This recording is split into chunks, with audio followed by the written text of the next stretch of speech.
From the studios of Tucson Business RadioX, recorded in the Stewart Title corporate offices on Broadway, you are now listening to The Mark Bishop Show. And now here's your host, Mark Bishop. And welcome to another Mark Bishop Show. You know, Theodore Roosevelt notably said, "This country will not be a good place for any of us to live unless we make it a good place for all of us to live in." Yes, it depends on us to make choices that create happy, safe, and healthy environments for all of us to live in. But sometimes we are faced with unforeseen events that are out of our control. We get flooding, earthquakes, tsunamis, and volcanic eruptions, and of course, devastating bushfires like my homeland of Australia is fighting. Now, my special guest is Phil Kennedy. Phil is the owner and CEO of Aussie World Travel. That's AussieWorldTravel.com. Welcome, Phil. Thank you, Mark. It's good to be on air with you, talking with another Aussie. Yeah, mate. Australia, well, we've been ravaged by the worst wildfires seen in decades. I mean, it's the worst I've ever seen. We grow up with bushfires, don't we? But never to this extent. We do, Mark, and we're certainly very grateful for all the messages of support for Australia during this bushfire crisis, the worst that I believe the country has ever seen. Following those recent bushfires impacted some parts of the country. As these regions begin the road to recovery, it's important to note, Mark, that the vast majority of Australia remains unaffected and ready to welcome your listeners, Mark. Well, dozens of lives have been lost, thousands of homes have been destroyed, and over 500,000, or I should say billion, animals have been killed.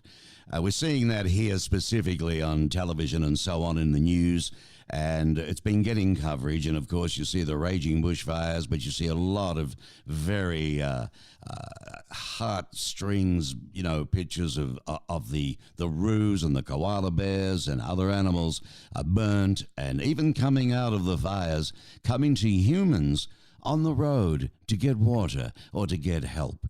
And consequently, a lot of Americans think, well, gee, Australia's gone, And this is really what you'd like to share, that, hey, we're a hell of a big country, I know it's been bad, but guess what? We've still got a lot to show you, Yanks. Mark, you summed it up well, my friend. And yes, Australia takes up about 95% of mainland USA, as you well know. Unfortunately, the images and sensationalist media headlines around America on the Australian bushfires have pretty well painted a picture that Australia is on fire. Well, Mark, that's like saying America is on fire. Right. And whilst we can't play down the devastation of the communities affected and the wildlife as well. Really, the fires have impacted about 5% of Australia. And tragically, some of these areas are key wildlife corridors. And so the images you see on social media and on cable, Mark, are certainly heartbreaking. But I want to say to you, yes, Australia is open for business, and we would certainly like people to look at the images of the turquoise waters and the beautiful bushland and the gorgeous native wildlife that we have around the country. It is beautiful, and there's no doubt about it. And what was I going to say? Oh, I just want to correct something. Well, it's not really a correction. It's more of a discussion point. But, as Australians growing up, we always referred to our dear friends, the Americans, as Yanks. But, of course, until you live here, which I have done now for a considerable amount of time, you really find out what a Yank is. And unless you're the East Coast, and no doubt you've found this out too, because you travel all over America. But east of the Mason-Dixon line, yeah, you could be a Yank.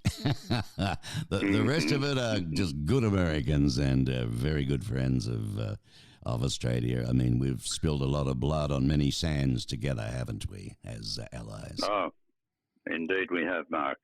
Yes.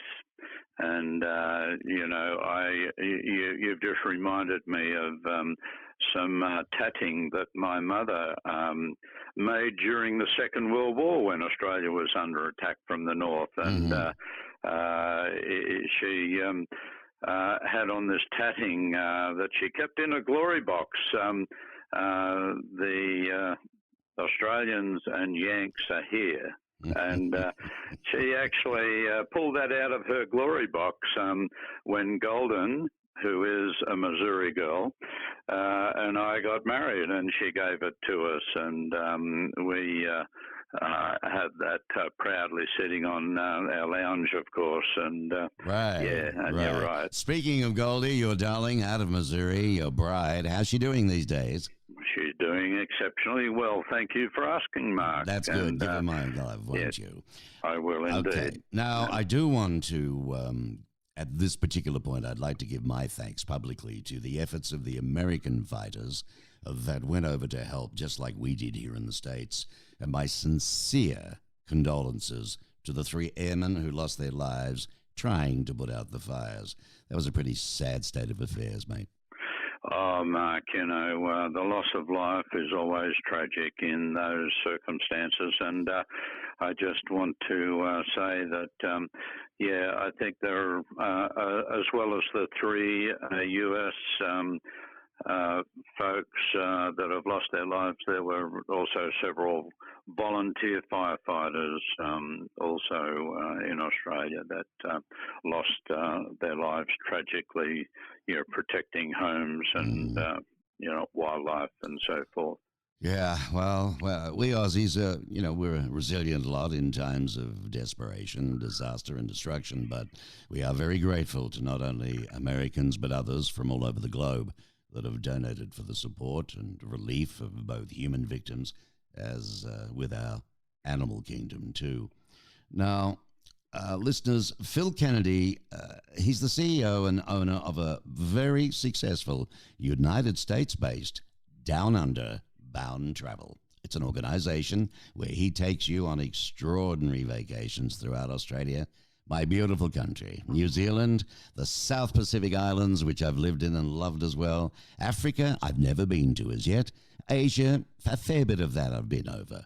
Just how hard have the fires hit travel to Oz, Phil?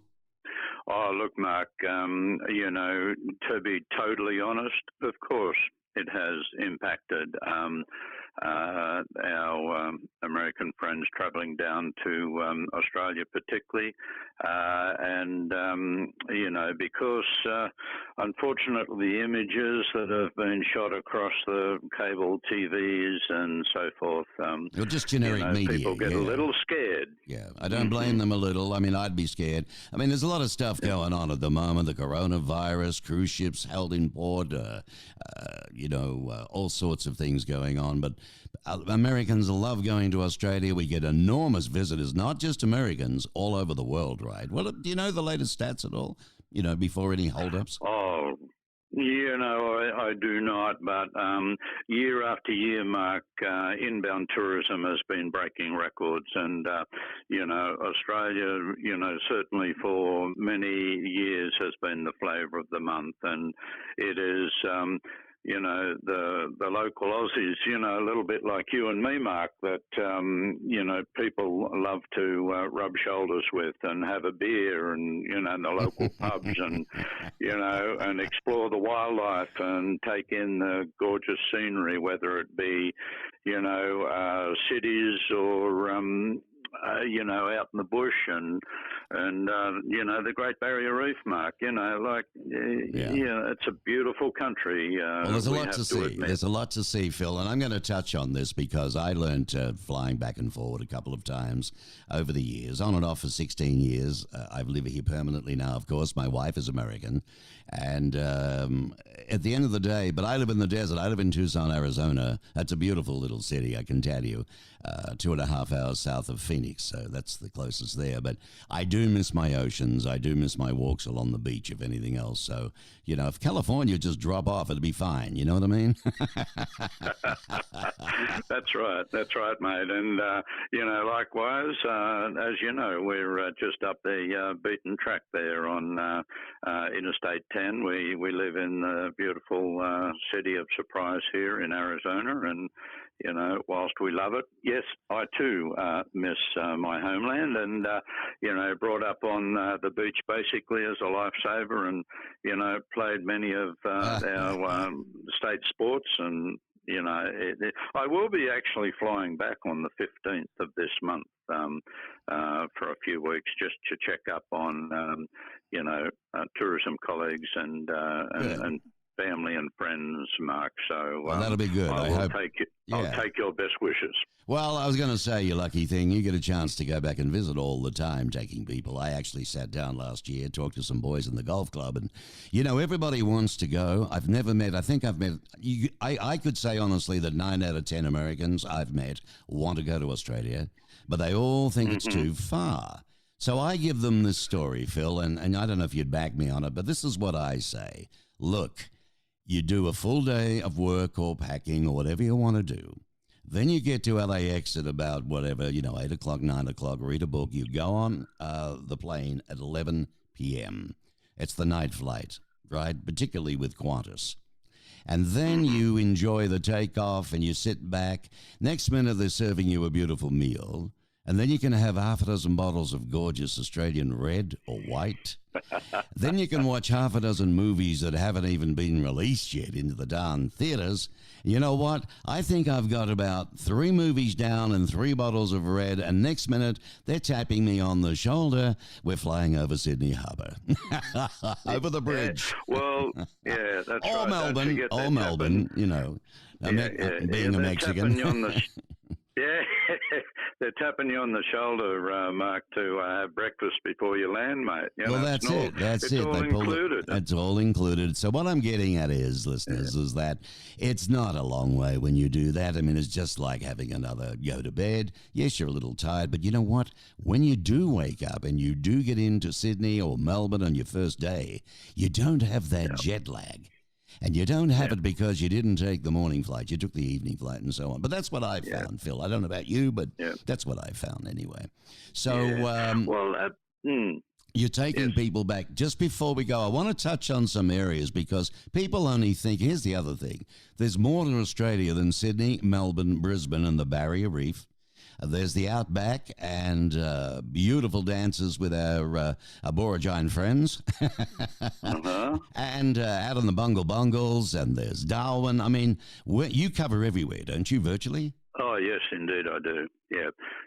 Mark, can I just say that last May I took a group of 23 down to Australia. We landed in Melbourne, and the first day we took them down the Great Ocean Road, mate. And I've got to tell you that their first day in Australia, they're seeing kangaroos in the wild, koalas in the wild up the trees, and and all sorts of wildlife and beautiful scenery.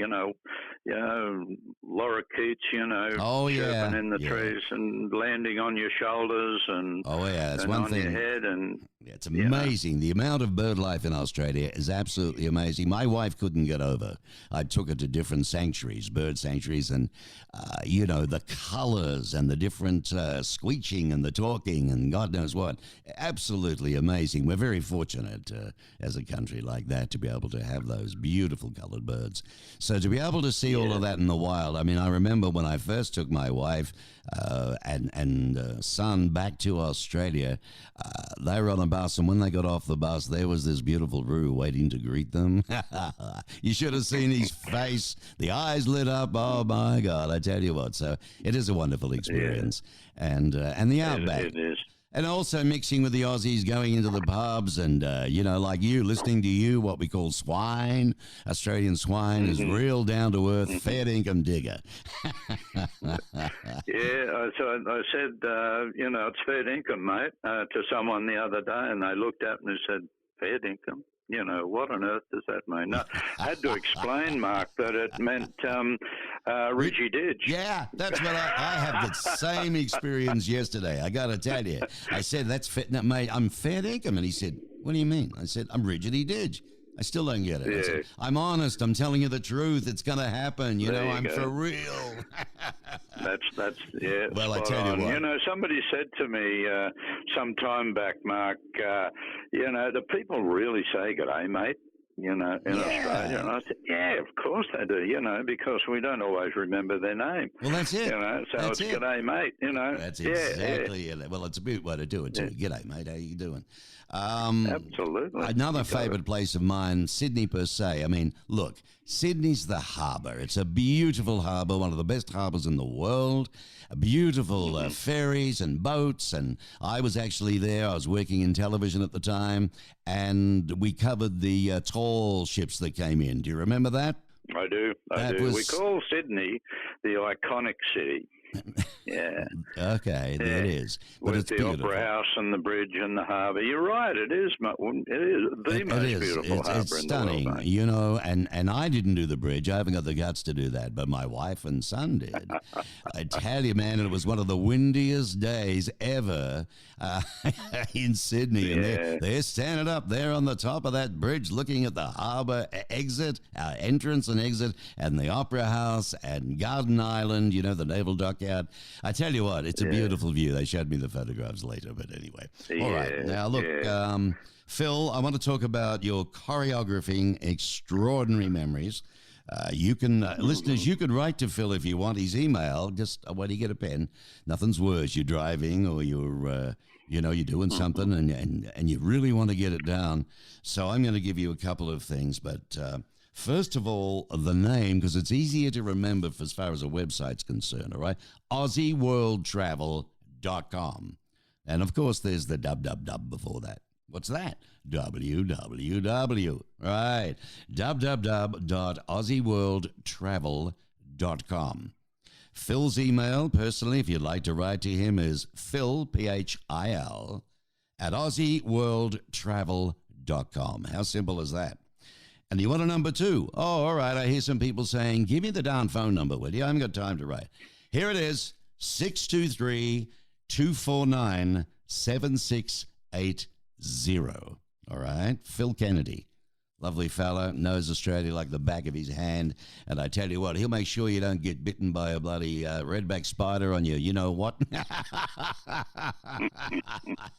People say to me, Struth, you got, no, they don't know that one. They say, God, you got the 10 deadliest snakes in the world over there. And I say, yeah. And, I never see them. You don't go after them and hurt them. They won't come near you. It's the same thing as rattlers here, isn't it? Than anything else, Absolutely. That's the thing. Yeah. All right, my friend. Well, listen, it's been an absolute pleasure. I'm going to get a nice photograph of you, maybe some shots of the tours, and I'm going to put them up on my site, Tucson Business Radio X, which is on the Business Radio X network, which is America's fastest growing business network, Phil. So it's been an honor to have you. Thank you, Mark, and that's good to talk to someone that speaks the language, mate. There we go. Worries. Thank you. Have a safe trip next time, and give Oz a big hug and a kiss for me, okay? You betcha, mate. All right. Thank you.